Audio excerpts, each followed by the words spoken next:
All right, so before we conclude this chapter on welfare, consumer surplus, efficiency and market failure, let's just take a look again at some conceptual questions and some simple multiple choice questions. So, which of the following constitutes market failure? The inability of markets to A. Internalize positive externalities, or B. Internalize negative externalities, both A and B, or none of the above. Now, externalities are a standard example of market failure, so it's both A and B. And again, just to review again quickly, we have a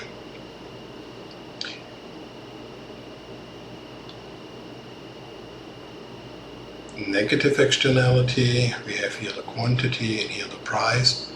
Let's say we have a market with a demand and a supply, then an externality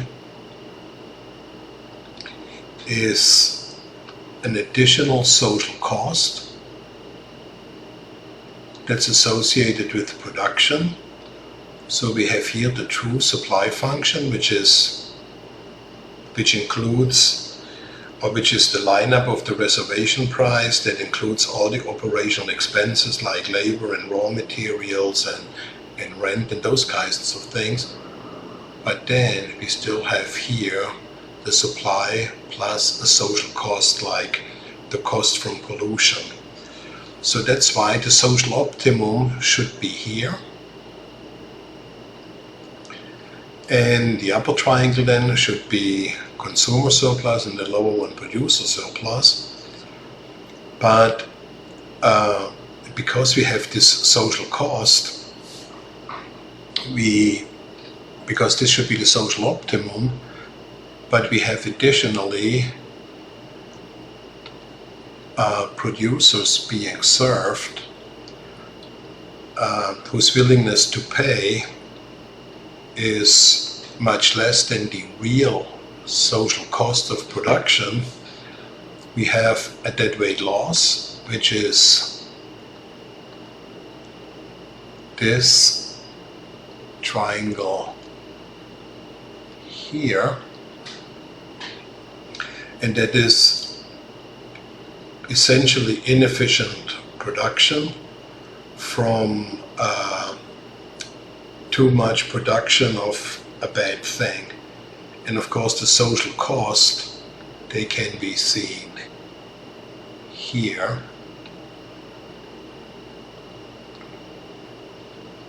So that is the entire social cost.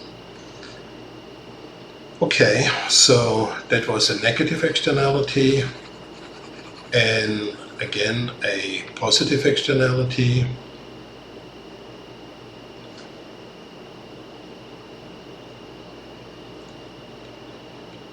We have a demand function, we have a supply function. But when it comes to a positive externality, we have an additional benefit from consuming something, like the example that we did in the lecture was, let's say you have a mill next to a river, and the river powers the shuffleboard with which you grind the wheat to make flour. But then if people know that near to the shuffleboard there are nice recreational areas and you can catch bigger fish because of all the oxygen in the water. So there's a higher, so the true demand function is like the demand plus the social benefit. So in this case, the social optimum would be the intersection with the true supply and the true demand, which is the demand plus the social benefit. So that should be the equilibrium price, and that's the equilibrium quantity. So the true benefit, the true social, the true surplus to the consumers is actually this area here. So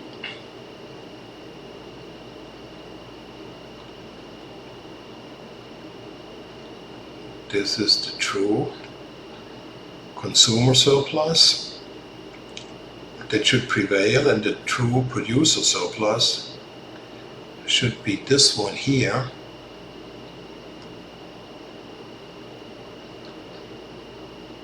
Okay. But this is not what we realize. What we realize is this one, this point here. So the actual equilibrium is this quantity real, and we only pay this price real. So that means the real consumer surplus is actually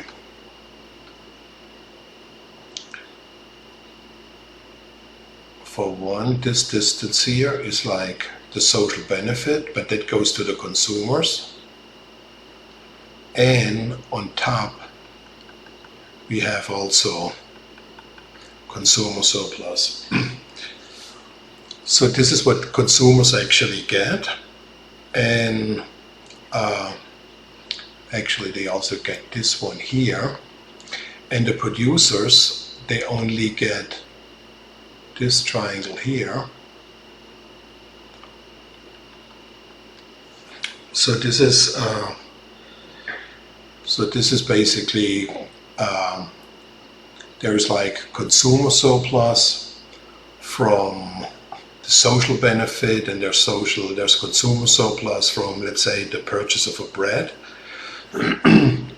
But what you see is we don't realize these areas of consumer surplus, but we should realize those.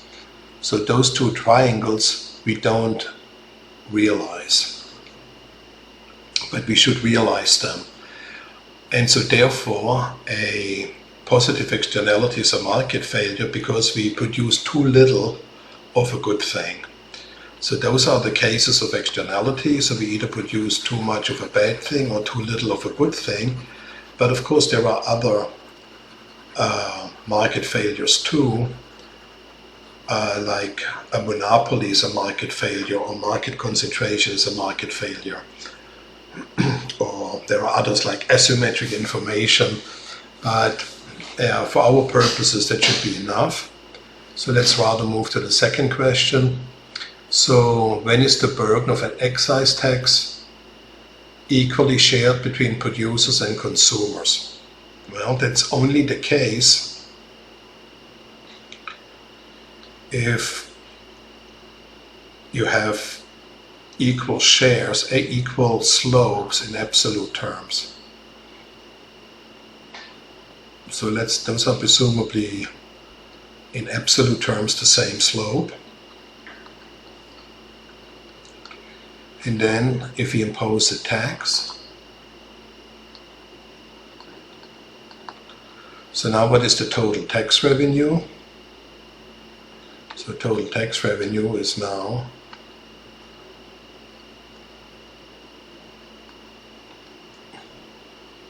this area here.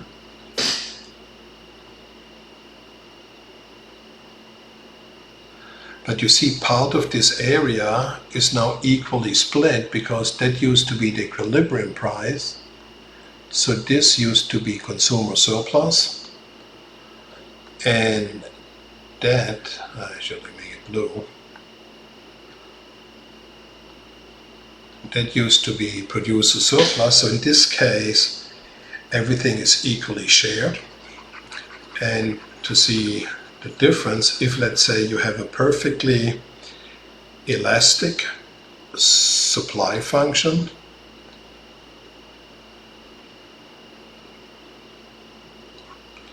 so let's say this is a supply function, that's the demand function, and this is the supply plus the tax, well then, everything above the supply function used to be consumer surplus. And you see the tax revenue is now completely a transfer of what used to be consumer surplus that goes into the tax revenue. And of course we can see here that because of the tax, this is the reduction in the quantity demanded, and here that is the increase in the tax. But the entire tax is now being fed by former consumer surplus. So, but only if the slope of the demand function is, for example, -1, and the slope of the supply function were +1, well, in this case, as I showed earlier, the tax would be equally shared by consumers and producers. Okay. So the answer is, when the absolute slope of the demand curve are the same, when the absolute slope of the demand and supply curve are the same, so that's D. When is the burden of an excise tax fully carried by producers? Okay, so I just erased the case where we had a horizontal supply, and we have seen that the entire tax burden was carried by the consumers because that used to be consumer surplus. But now there is another extreme, and we have that, for example, in agriculture. Very often agriculture faces a very elastic supply function. So let's say if you have a vineyard and you produce wine, well, if the price for beer goes up and the price for wine goes down, you cannot immediately switch your vineyard into a hop field and produce beer instead of wine. So this is very price inelastic. And so let's say if this is the demand function, so now we have our equilibrium price would be here, and that's the equilibrium quantity. So now if there is an increase in the tax, so there is now a tax of that much, so then what would happen is that the new price plus the tax would be up here, and what would happen is that the quantity demanded would go down, and we had this excess supply, and that would mean that excess supply that is basically agricultural produce, which now would be rotting away on the fields. So in order to prevent, so that the farmer can prevent that his produce is simply rotting away, he needs to basically carry the entire tax burden himself. So, and that would be, of course, part of his former producer surplus. So the problem is with a vertical supply function, which is also known as a very price inelastic or perfectly price inelastic supply function, the producer, like a farmer, cannot simply pass on higher prices to the consumers, which is why they need to carry the tax burden themselves. So the answer is, when is the tax burden of an excise tax carried by a producer? When the supply curve is perfectly inelastic. and that's a vertical supply function. Okay. So when is the tax burden of an excise tax fully carried by consumers? Well, that was the case that I showed earlier, which is when the supply curve is perfectly elastic or horizontal, and then if we have a tax, supply plus tax, well then the entire tax revenue will be fed by what used to be consumer surplus. So here the answer is when the supply curve is perfectly elastic. Okay, when does a price floor not cause a deadweight loss? So a price floor is typically only effective if it is above the market equilibrium price. A price ceiling is normally below the equilibrium price. So when it comes to a case where we have demand and supply, so normally a price floor is normally above.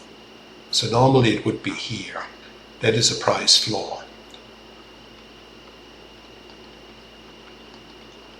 But if for whatever reason the price floor wouldn't be here, but there, so price floor is here, well then the market is not in danger of getting below the price floor, right? So the market still will clear. So in this case, whenever the price floor, which is the price floor is only effective if it is above the market equilibrium price. If it is below, it is ineffective because, even at this market price, we do not fall below the price floor. So the answer is when it is below the market equilibrium price. Okay. So the next question is, when is a price ceiling ineffective? When does a price ceiling not cause a deadweight loss? So a price ceiling is normally below the market equilibrium price.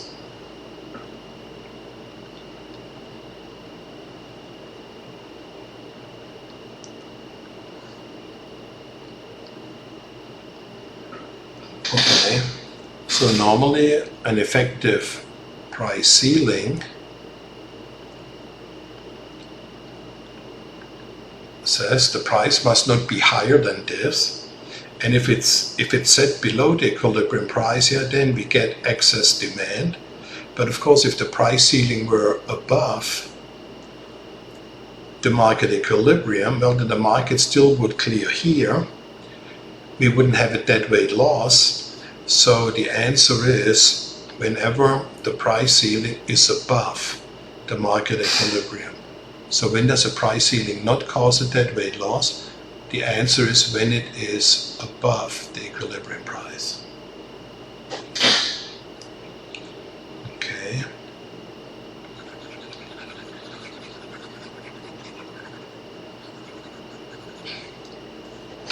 Now let's see if I can pull it up a little bit. Okay, 7. Which government intervention leads to an inefficient reduction of economic activity? Okay, so we know that a price floor creates reduces economic activity, a price ceiling, and a tax. So in this case, the answer is all of the above. Only a subsidy creates an inefficient overproduction, or the presence of a negative externality. Which of the following is associated with a suboptimal use of economic resources? Okay, a suboptimal use of economic resources, that basically means which one is associated with an inefficient allocation of scarce resources. And of course that is the result with a negative externality.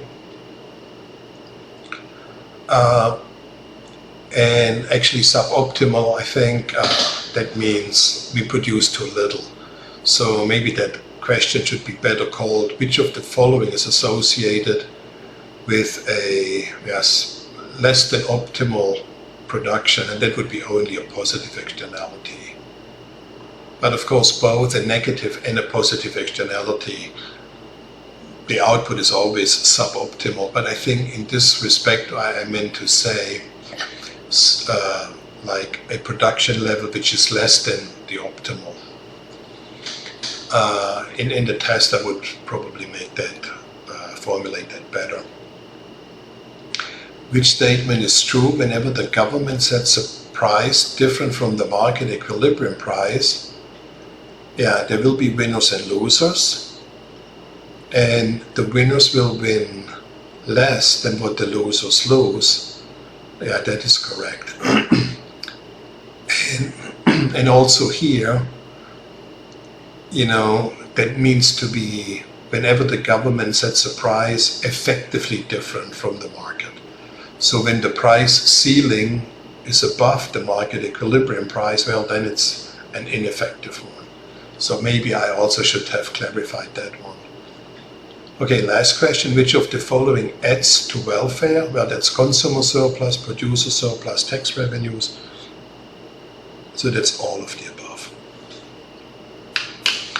Okay, so that's it. So you should have now a pretty good understanding of welfare analysis, which is a pretty important core concept in economics in general and public policy analysis in particular. All right, but let's stop here.